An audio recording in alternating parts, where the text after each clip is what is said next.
Hi, I'm Jason Rubin from Naughty Dog. We're here today to give you a behind-the-scenes look into the making of Crash Bandicoot 2, Cortex Strikes Back. Crash Bandicoot 2 has a very refined gameplay. We took the response we got from players of Crash 1, and the knowledge we gained in creating the first product, and sharpened the focus of gameplay in the sequel. Well. If it isn't Crash Bandicoot, welcome. Instead of a linear map, Crash 2's levels are accessed through a workroom, allowing players to choose which levels he or she would like to attempt next. The levels are larger, with more branches, and they allow greater freedom of movement and camera control. There are far more secret areas, with over 1/3 of the game off the main path.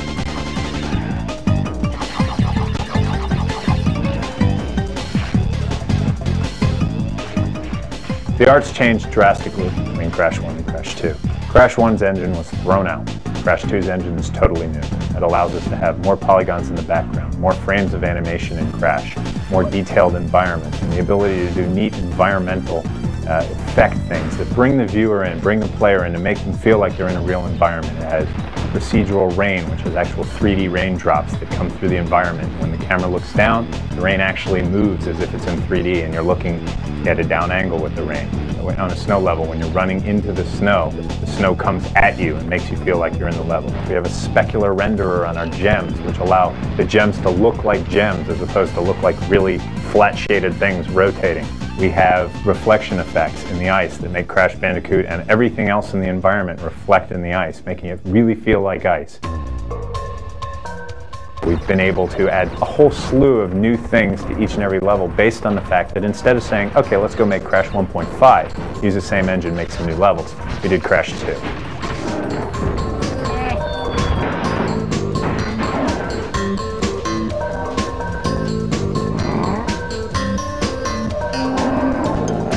Character animations improved greatly. We have 15 times as much storage for animation in the game, and over 20 times as much animation total in the game, allowing almost every death to have its own unique animation that goes along with it.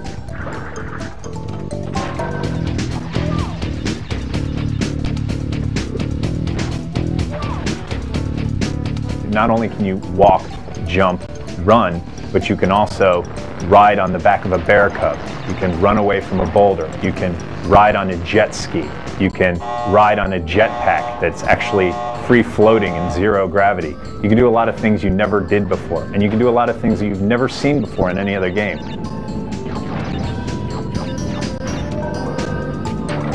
For example, there are levels where Crash can jump up in the air, spin around, and dive underground, creating a little mound, and he can then move around as this mound, getting by everything that's on the surface, but still attacking them by sticking his arm up and spinning them away.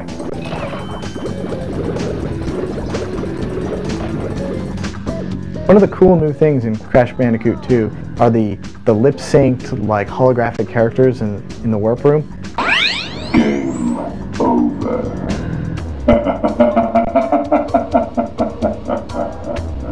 These are particularly cool because they're a combination of tons of people on the team's individual efforts. You got like animators who had to do the facial expressions, the lip syncing with the dialogue, the textures.